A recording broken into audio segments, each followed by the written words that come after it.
son projet Bimisi Okoyo Keloko. Un jour sur YouTube, Azana 178 000 vues. 178 000 vues, donc ouais, ça va, c'est déjà pas mal. Donc plus de 100 000, 178 000 vues, donc c'est bon. Toké mba ngoupé pa ya Fali pour pendant mon Fali pour faire un clip naé jour morona oh il a fait et mais un jour après il y en a Dadju, le titre s'appelle Un coup avec Dadju. Au moment où je vous parle, ça fait il y a 23 heures que clip et Bimaki Azan a 740 000 cas. Wow. Donc il va attendre bientôt les 1 million. Pour faire une idée double king. Ah. Bah combo landara mais vieux combo na tour on dit landi vieux hein. Bon, vieux on dirait azaka maleka mi bende na course a chineka Cindia a exposé bon. Mais moi j'aurais mieux souhaité que ça confie moi sur le terrain et ça la bientôt mon ango. Donc ça li c'est dans les comme mon avant la clore émission à côté bango. Donc déjà je vois comme ça s'il faut parler des Fali pour Panther mais il y a Tokos 2 tout ça Denis et Bimi, je dirais comme ça Fali pour parler moi je les donne personnellement, je les donne 8,5 pour un projet né sur 10. Et si je vois comme ça Héritier dans Watanabe album, on a un album qui toque un album vraiment des rumba et Héritier comme ça je donne 7 sur 10 pour son album, en tout cas très bel album. Et projet à faire égaux la générique on a Okoyo Keloko. Ouais, en tout cas c'est bien na kunzarde na jeune wana mususu puis na faire mon na souka animation, j'ai donné comme ça 5,5 pour faire égaux à la générique wana parce que même avec Kov nan yo qui je peux un peu changer. Cindy les cœurs pour les moments, désolé vraiment des Mbara héritier, désolé, je crois Cindy les cœurs je peux donner un 3. Notre fidèle abonné, chers amis, camarades, famille, bonjour, bonsoir. Ça dépend de l'ère à laquelle vous nous suivez. Une fois de plus, nous sommes là pour une émission Nabino Miroir version analyse. Les lopena analyse les zones na splendeur, na news, na grandeur, na news grande zalaka. Parce que dans mon équipe parmi les messages, il y a analyse précédente et les cas qui wana, mais t'as qui si je suis na bango même na message, na soit qui ba na attaque, na critique, non, analyse les lots au sentier au penalty, ouais, donc bon, ça dépendait aussi à sujet. Mais les lots, sujet, et ça m'a cassé en tout cas. Benga Ndeko, Azali Banda, Benga Yaya, Tinda lien partagé, émission analyse à l'élo, ça somme. J'espère que ça la peine actualité à semaine Mobimba, là je suis sûr. Alors, sur cette candidate, mais ça n'a comme d'accoutumé avec derrière la caméra aujourd'hui. Il est là, il est de retour, il marque Makengo, Yorana, Azo, réalisé émission, même prise de vue, Yemorazarana. Alors, c'est bel et bien Beverly Kamunga, les transferts les plus chers de la presse congolaise ainsi que de l'internet. 12e merveille, l'international, Tozawana, comme toujours, Tosa Moussala Nabiso. Analyse à l'élo, ils ont importé plus 4 projets au Ebimaki, les 18. Le 18 décembre, combat il y a Kaj, quand est au Pesakiango Sobriquet, effectivement, dans le combat Kaj et Bundami, mais combat Kaj, Skotori, Basiko, retomber dans le lot. Dans les gens qui ont moi temps, ceux qui projet Bimi, tous ont atteint Royo, Kango, Yarosavuango, ça, analyse encore profonde. Dans ce qui peut être quelques analyses confrères monsieur peut ça qui mais bino oui qui analyse sur les arandés analyse au senti de feedback appel penda les arapena alors sur ces héritier Watanabe mi ange quand mi ange te bimi parce que l'album est mi ange mi démon ça double album donc mi ange te bimi mi démon ne bimité héritier Watanabe mi ange j'ai bimi et puis tout le monde qui confirme une idée à travers Cindy les cœurs Nzemboana tourber taper le son nango faire égaux là à Chelaki Biso à Cheli Biso Okoyo Keloko génial qui wana tourber taper le son nango Fali pour Patokos 2 sur les marchés. Alors, tout fond le moment ni na biso parce que le côté ça makambo tant de histoire et belé non les avez na profondeur sur profondeur. Alors une fois de plus benga bandeko partager lien botina ba message beaucoup mais belé parce que c'est chaud aujourd'hui. Na linga kuna ça dans genre net ça la direct parce que benga POP sa contribution habito il y a bino plutôt mais tout ça même na émission prochaine mais lelo et ça plus parce que avant ça la émission oh na ça la moi na chest story moi ou Instagram nanga et puis na WhatsApp bato ba yebinga auto ba ndango baza numéro nanga ba moniango par rapport à Bibo Tinanga, la question à Bino, comment est-ce que vous notez l'artiste à Bino sur 10, etc. Message, je suis des autres côtes à côté déjà dans un téléphone bientôt, mais tout le monde a déjà. Les 18 éco karaté et coquille. Mais avant les 18, tous on a moins les 12, les 13 tomates. Tout le monde dans les médias qui par rapport à l'émission Franck Stéban n'a pas si mboté ici Kazali à Yambaki Denis Lessi. Les prophètes Denis Lessi a dit non par rapport il y a les 18 on a date moko satanique, date moko un peu sombre là. Mais date on a ba musicien on a ba poni ba date on a ba poni ngo pambate parce que sûrement ba ebi ba cause na ba tenant na ba boutissant ya date on. Alors à lobi boy. Oyo les 18 wana ekosimba te ezala kokufa malembe ya carrière na balbite mutu akokufa parce que namoni ba confusion ebele o mutu tel il faut kufa mutu tel akufi te professeur TTD albite ke mutu akokufa physiquement boité kokufa ya carrière moi ke mutu asili nga personnellement prophétie wana je ne partage pas parce que tu as besoin de ma carrière artiste na minene si la raboué mais ndenge to moneli na terrain ça, ouais, ça commence à faire peur. Il faut se le dire parce que bisous on doit s'attendre que débat les 18 on a force.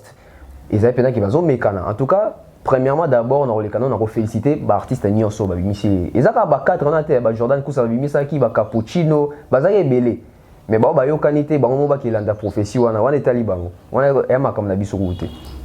Alors sur scène, on a félicité Héritier Watanabe. Héritier Watanabe, j'ai le temps de faire album wana parce que biso tout ça m'a commenté à la va vite que il aurait mis le moment yo ça moment analyse TTT ça bon te yo wana banze va devenir critiqué.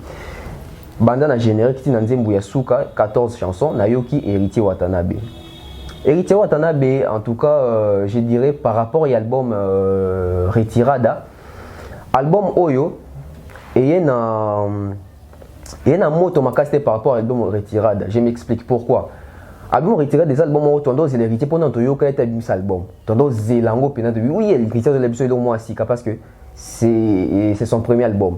Mais on peut te zéler en même cas c'était parce que tu as déjà hérité déjà bêta album, hérité déjà Mbaraboye éviter mon vasti na roganga. Mais en tout cas, je dirais félicitations vraiment à l'artiste na sentir na yo ki barumba. Nayoki Nzembo Héritier Watanabe na Redi Amisi. Une très belle chanson, je vous recommande Penabo Yoka Penan Nzembo wana.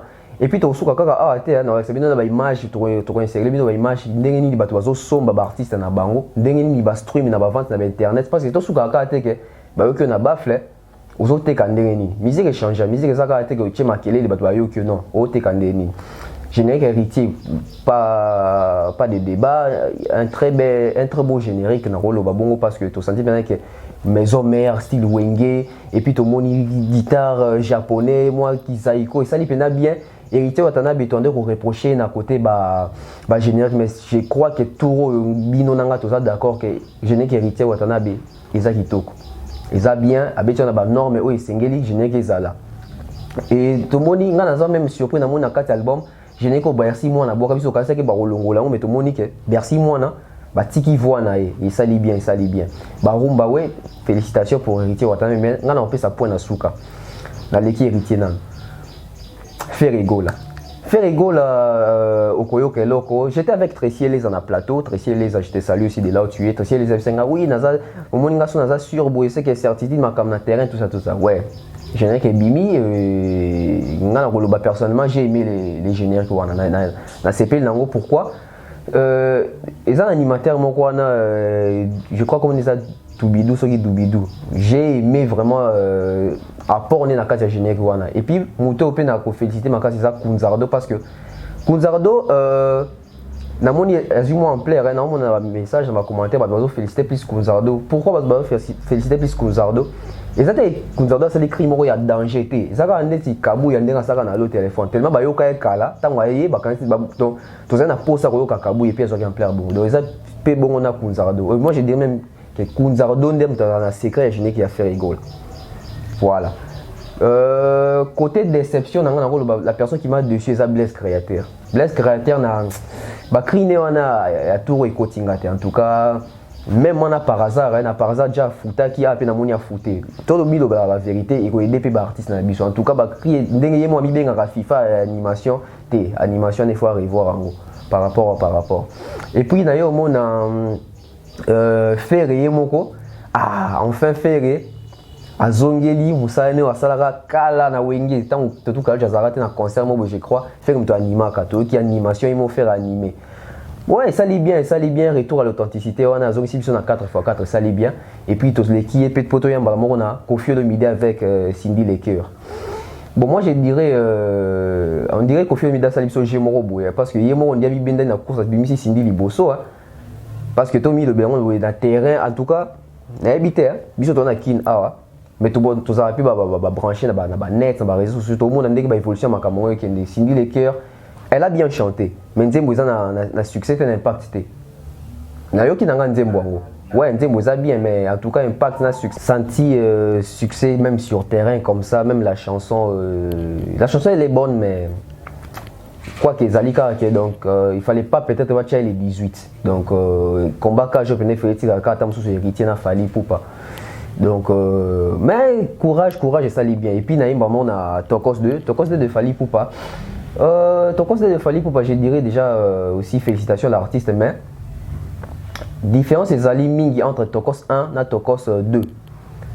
Tokos 1, Zaki album moko ya essaye donc fallait zo meka, angaka meka dans le monde on a tout ça et puis bon on a qui Pesaki malgré première fois essaye Pesaki ba trophée belé, ba tourner belé etc. Tu es na Tokos 2.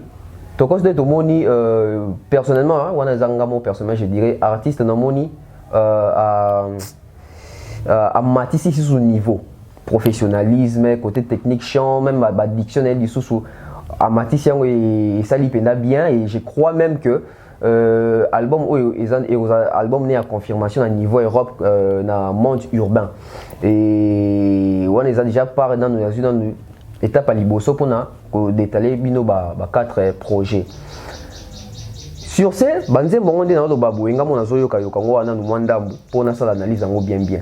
Ah na matoi na nga na zoyoka banze mu héritier Watanabe. Héritier Watanabe quand on est sur le baquet album les albums moko pe to ando ozela ngo mingi surtout côté communauté rumba ba na biso rumba to linga ba mabanga tout ça tondo za album moi je dirais héritier Yembi. On dirait à comprendre Raymond Remando ça qui héritier Ganga Karité tout ça non qui peut héritier il a chanté en tout cas félicitations héritier Watanabe na qui Jack Love na qui va Mishka et ça lit bien Francis Dibaya mbote na yango wana et makaska kana promo voilà tu es comme asiko les 18 ne siko ici comme baby mote au pela les 18 comme boye to fandika boto moni bo faire rigolo à moment lancer l'émission générique na yoko loko les 17 ezaki audio les 18 clips bien faire rigolo à tout en tout cas on a personnellement impressionné ngate par rapport à clip pour ngalo ba faire rigolo c'est parmi les artistes ça ba clip bien mais clip à tout impressionné nga penza n'habite que ça ma clip ça bien mais et impressionné ngate les jeunes qui dans tout ba jeunes qui toko tout ça etc ça lit bien mais au moins même na YouTube la chaîne YouTube il y a fait rigolo là on a vu oui bandaki bien et pam le tout ça déjà les toi les 20 les 19 les 20 toi les 20 je crois et n'a pas vu tout ça là biso toi toko ça raté puis internet ko ça na ngote tout ça va vu de kendaki parce que biso to nous écoute le 18 toi na clip il a fait Ebimi et puis clip a fallu Ebimi total en deni ba au matin parce que héritier côté album Ebimi ka audio clip je crois ils a lancé clip à Liboso ils a lancé Lobby ou soit Lobby Okuna on sait pas et puis on va voir vite fait comme ça. J'ai fait rigolo là, permettez-moi Kota Mbango. Ok, yango. Fait rigolo là sur son projet Bimisi Okoyo Loko. Un jour sur YouTube, Azana 178 000 vues. 178 000 vues, donc ouais, ça va, c'est déjà pas mal. Donc plus de 100 000, 178 000 vues. Donc c'est bon. Toke Mbango paye pas Fali Poupa faire un clip nae. Jour Morona il a fait affaire et mais un jour après il y en a Dadju le titre s'appelle Un coup avec Dadju au moment où je vous parle ça fait il y a 23 heures que clip Ebimaki Azan a 740 000 cas wow. Donc il va atteindre bientôt les 1 million donc vous comprenez que combat cash au bazando lo ba o ezaki pena combat cash parce que to jugeant na ba critère nyonso ezala côté vente ezala côté streaming téléchargement donc l'histoire bien ba image parce que moi c'est que j'ai aimé du côté d'abord des Fali pour passer que bon promo dans l'album souci à donc souci à pour la promo pour un projet Tokos 2 tout le monde est dans Skyrock à une semaine mobimba lundi vendredi et ça lié bien même côté il y a promo visibilité et puis à même appel il y a producteur il y a producteur Michael Jackson Teddy Riley à Bengaki na Skyrock wana basoli même en anglais etc ça lié bien et il fallait pour bateau bon non fallait pour moment signer signer il faut aussi apprendre nos contrat na Warner parce que par exemple un contrat il y a 3 albums urbains donc ça va vider à monde je crois même maintenant qu'il peut-être possible au mieux à signer penanani na producteur Michael Jackson wana mais na ba message quand tu as un message moi comme linga non moi ni makamba américain on est mystique fallait ko comment on a té et ouais raconte papa Michael Jackson kuta ya mekata na nzela bon mutamutaza na étoile na ye mutamutaza na destin na ils attaquent ceux qui viennent à biso ranson ma kamune na papa Michael Jackson et katana rabu ils attaquent que ça fallait pas qu'il ne katana donc laissons les temps voyons voir comment est-ce que ça va donner et l'autre chose d'ayami ben la monitor album et bimi yemo fallait na fnac wana ba fan ba ndoso ba na signer ba autographe bila bon peut mon moi kala na musique je dirais personnellement musicien sous qu'on a mon signer ba autographe je ba so ba c'est c'est Ranson tant bisaka t'es formidable t'es album il est kezagini Flashing Geta au Fabrigas Paria quand espace Victoire wana pas sombaka avec signer ba autographe donc ça bilo mo photo monaka ba artiste bo suka na banda côté bon qui t'a rappelé sur le terrain bino mon en 2020 et ça moi contact physique na ba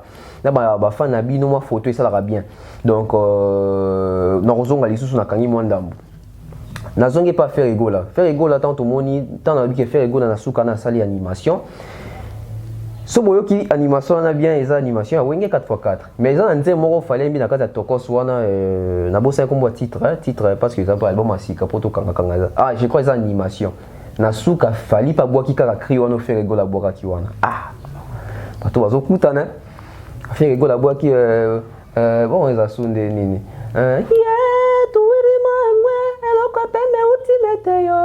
soko yipe fali kuna pe pa boaka le mo bon siko fali siko a changer ka nesmo maloba ya fali eza sunde ni bilo on ndo yoka ngwa mais oya en tout cas ça lit bien bino mo bo juger na nya boaki tutu kaluji bien pour asoto lo bien comme oh non mais le quoi ça une émission analyse nga banga nga tenga loba nga ça ba propos nga selon moi mutabwa ki yango bien c'est fali poupa pourquoi na bi bongo so qui faire c'est comme ça zombi la malobe puis voir les anciens par rapport à instrument j'ai pas compris pourquoi est-ce arrangement ne salami bongo il a fallu bien qu'à répondre maloba tutu kalu c'était mais à tché maloba mais izaka style mo na ni tutu kalu joana ya ça yakatobina ngana ya so qui ngo nango sabile donc bon yo ka album on ça la bino bien et j'espère que bon c'est plein nango Koffi Olomide double king ba combo landara mais vieux combo na tour on dit landi viete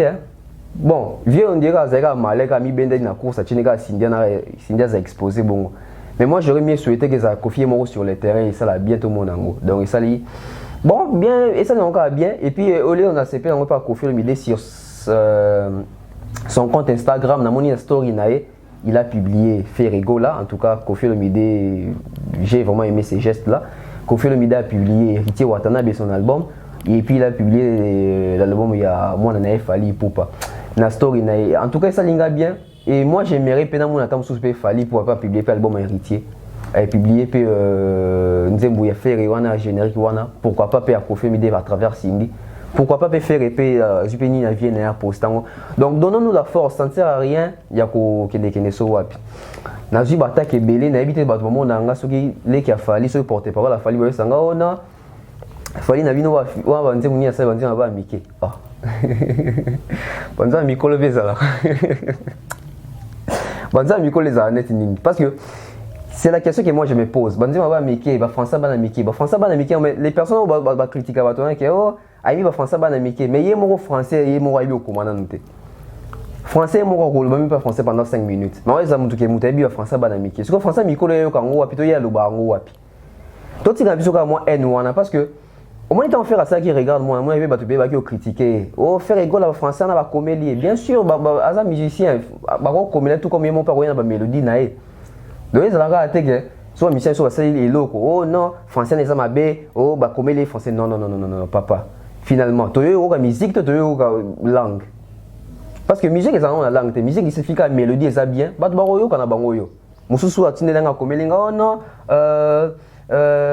fallait pour pas quand ma casse na featuring bon je ne sais pas ceux qui ont banalise ndenge moko je ne sais pas ceux qui sont sur un téléphone des mots to télécharger la musique avant ndenge moko si il fallait pour pas bato ba bien s'appuyer na ba featuring moi je dirais pas totalement parce que sur aujourd'hui tous les 5 albums il a fallu pour pas aujourd'hui on a droit chemin je pense pas les années a 3 featuring à 4 je crois il y avait Barbara non ils avaient 3 excusez ils avaient Barbara Kanam Chris les charismatiques et puis Benji ça fait 3 featuring. Tu as un arsenal de belles mélodies, ils avaient quand Olivia, je crois. Olivia, na Chris de charismatique, donc ça fait 5. Aujourd'hui, l'album Elanda qui on a, c'était quoi encore? C'était, je crois, Power. Power Kosaleka, il n'y avait pas de featuring à Kati. Aujourd'hui, l'album Tokos, il y a Liboso, Tokos 1, Tokos 1, ils avaient au moins 7 featuring. 7 plus 5, ça fait 12 featuring. Aujourd'hui, Control, ils avaient un featuring à quantité. Aujourd'hui, l'album ils ont 4 featuring officiels. Donc, ça fait 15 plus 4, c'est comme déjà 19 featuring. Mais sur aujourd'hui, le projet, il fallait pour bengue pour que les gens et que ça a plus de 40 featuring. Donc, sur cette rôle, qu'on continue à tenir le langage, oh non, il s'appuie seulement sur les featuring. Mais, quand le bateau va critiquer, oui, il s'appuie sur les featuring, mais quand on dit comment on va featuring sous Mikolo. Parce qu'à l'époque des temps, ça là, oui, quand ma casse va battre poids, mais mon Dieu, son mot le battre poids. Et puis, point on a évité de comprendre par rapport à quoi. Soki Diamond a sengi innocent featuring, on a le battre que Diamond a le capot pas innocent. So Diamond a sengi Koffi Olomide featuring, le battre que Koffi Olomide Diamond a le featuring et pas a le capot pas Koffi. So après a sengi Fali featuring, le battre que Diamond a le capot pas Fali. Mais pour ni kabiso va commencer de cette featuring le capot. Parce que quand on a vu ça que Diamond le yem dem le capot na musique na biso. Beaucoup na chaîne YouTube à Diamond. Bon on a featuring au Diamond à ça là déjà. Oh à ça là na ba non congolais avant biso ba congolais moi qui va featuring et ils ont ba vu belé ta. Featuring na liboso aussi vu belé à makasi ça featuring il y a une yop remix. Ba sans quelqu'un qui est déjà. Featuring na makasi yami oh ça ba vu belé na chaîne na YouTube ça oh il y a na Fali Inama. Et puis suivant il y a na Koffi Olomide. Et puis dans mon avis moi mbouimo banga côté ça Koffi Olomide que Koffi Olomide surtout qu'elle a vu tout ça. Et puis et ça il faut bien vie pena surtout qu'elle a vu ça il y a Diamond. Par contre bazo bossa na que tant on dit moi Diamond et bima qui Koffi Olomide pas bimisa qui danse ba congolais. Dans ça ba congolais na bora Diamond et bima presque jour moro. Bon qui était ba vie nango so bolobi que Koffi Olomide abakisi apport et pas Diamond to rolo baké de quoi dans ça ba congolais ça na 1 million quelques de vues. Dis-moi Diamond a Koffi déjà na 11 ou 12 millions comme ça. To rolo baké donc ka ba 1 million batali Koffi na chaîne ndé baké bakisa na 10 millions ba to Diamond pour ça à 11 millions. Qui a bénéficié? Donc la personne qui a plus bénéficié c'est Koffi mais c'est pas Koffi qui a apporté bato pas Diamond. Déjà bato Diamond va découvrir ce qu'on Koffi Olomide. Quand on découvre Koffi Olomide dès que Bali Bosso de découvrir un style musical qui vient changer tant sur la technique vient comment on babou et ça l'est bien. Donc tout le monde l'esprit wana. Et en termes de et en termes de réalisation tant sur il y a vente, il y a streaming tout ça. Oui, c'est normal.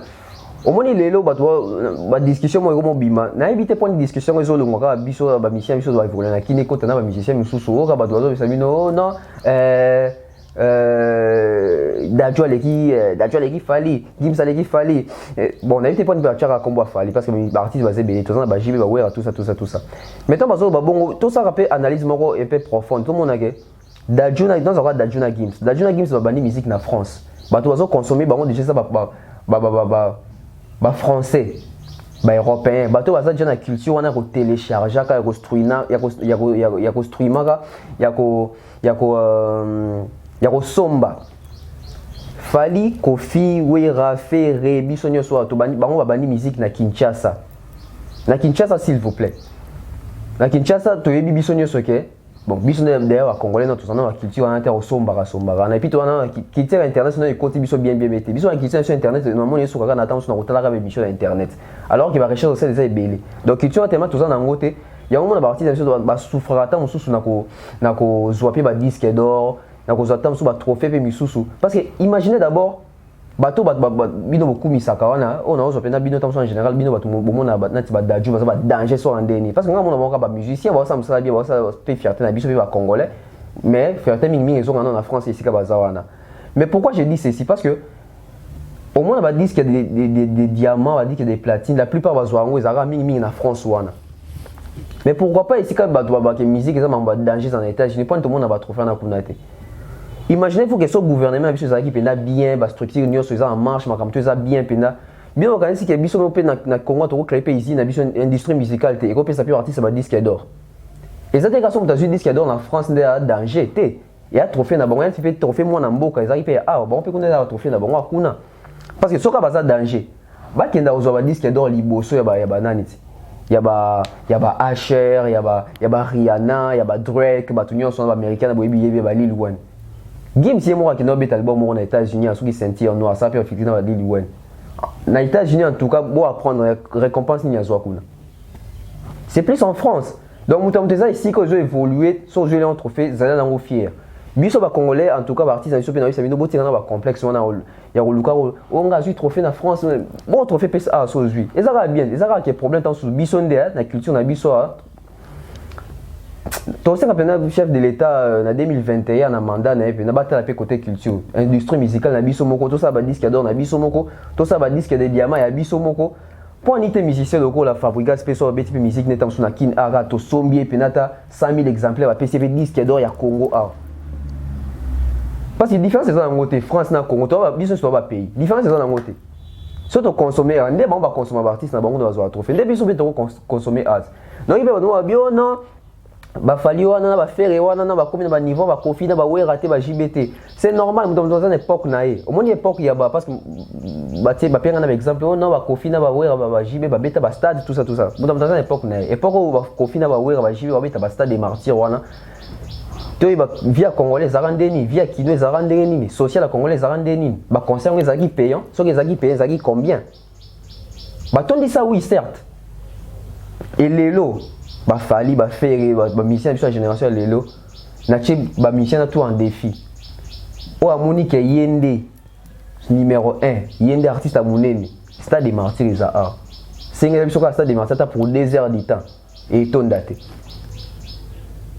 dans le bibo monter pour sous-estimer bon ben ça des conjoncture actuelle économie ba tout mingi ba za souper focaliser sur la musique de mon musique c'est JB na weza na DK wenge maison mère wenge BCBG ba fa na maison mère boyo côté là vraiment pour la que ba makasi ba fa la BCBG pe ba côté là na ba la makasi mais là c'est plus le cas là comme la prolifération de musiciens toi na ba bina filé toi na ba vibrator ba déplique ba vie moko ba fali ba ferré ba musicien ba za belé tellement mutom dans un fan et puis mutom dans un temps so ko linga fan alingi artiste o maza pe artiste na CP là mais c'est quand les aïka ba toi jimi na ta wera ba toi ils sont oh non quartier TV ça va fan oui quartier TV ça va fan mais en player wana terre JB na ba wera wana confirme idée à si jouir na ba fan yoana ba no glanda ba de wenge confirme idée à ça il faut ami côté sur na carte et ça fait moi notoriété mon on va voir que confirme idée s'adapte à toutes les générations donc c'est un peu ça et bon quand ça va que stade les ici comme la kin awa biso comment mesurer artiste par rapport ya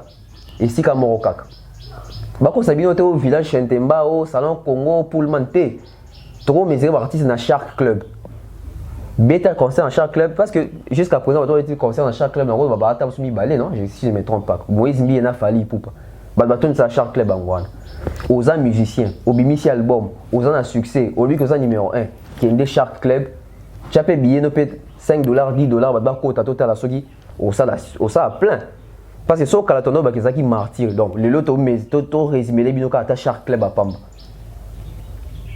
Parce que on bat maté on a showbiz non showbiz on va seulement retourner sango facilement Yes, abeti showbiz, Inos abeti showbiz, fallait abeta showbiz, faire abeta showbiz. Na sous na tangi abeti showbiz. Ba doise belo abeti showbiz on. Même Vibrator abeta showbiz na jour à salle loko ya JB soki hommage à JB piano. Donc sur ces tolinga artiste na biso pour clore comme ça, je dirais deuxième partie analyse sur Rosa. Après il faut koba. Le autre cas tu as pour attendre sous moi temps et puis toi tu gabino pena temps pe boyo ka album mambo ka banzembo et ça la bino bien mais j'ai hérité Watanabe album l'année dernière mission et un moko na c'est pelango makasi zali nzembo ya ya fantôme. En tout cas moi na tombé bien amoureux nzembo. Je crois les amis balisa fantôme na nzembo ya o ambina ready amisi. Nzembo o ezo tout tangana pour l'instant ngwana. Bon faire rigolo la big générique déjà c'est bon oui c'est bon na linga ils la pena ndenge mususu mais c'est bon. Et Cindy les cœurs nzembo bon nazo yoka yoka maintenant ne vendinga te chez Fally Ipupa en tout cas l'album j'ai écouté et puis nzembo kana sepel nango teza nzembo mil bon ya point de finanga nzembo na milolo j'ai pas vraiment aimé nzembo sous na bossa ne kona kanyi kombote mais en tout cas l'ensemble de l'album c'est vraiment un très bon projet. En tout cas je vous suggère pena boyo ka banzembo na bo somba donc tu bino ba nani ba image vous mandé bazo somba artiste bazo télécharger ba artiste.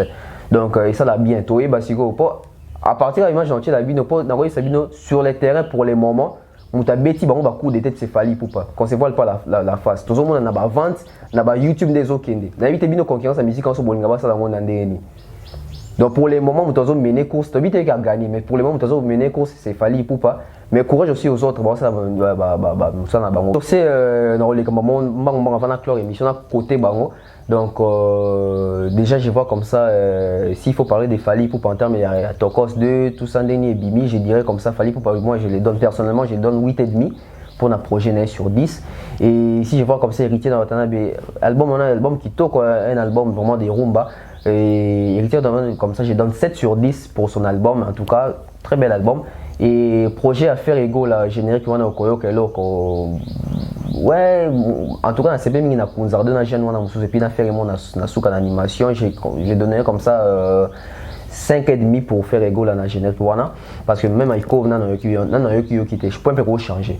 Cindy les cœurs pour les moments désolé vraiment des bras héritiers désolé je crois Cindy les cœurs je peux donner un 3. Bon, Naza gentil, à 3,5. Je crois que c'est bon comme ça. Et puis on verra la suite. Bien. Sur ce, un grand merci à Imak Makingo derrière la caméra. Vision d'Aigle toujours. Et salut bien. Et de ton retour. C'était là Beverly Kamunga, les transferts les plus chers de la presse congolaise ainsi que de l'internet. 12e merveille internationale. Idée Clarisse, je te salue. Papa Bouzo Bambo Tebele, Anderson Botouli. Je vois comme ça Sugar Baby bébé formidable. Un peu sur Bambo Tebele. Et Guy Travel Business avec sa femme Francine Moué pour l'Afrique du Sud. Paul Mbumba, Bambote Nae Belé, et je vois comme ça Alec Wiseman, Apesio Pembote, Lina Mujinga, Tonton Francine à Cape Town, Chesco, Apesio Bambote Belé, et Grevis, un mec de Chicago, Patou CV aussi, je te salue comme ça. Babi, les managers les plus frais, les managers les plus présents. Tati Kayombo, les managers, je te salue, et tu continuer pour analyse prochainement. Et si vous avez aimé cette émission, dites un grand merci à toute l'équipe des Congo Mokili. On vous aime comme ça et puis à la prochaine. Bye bye.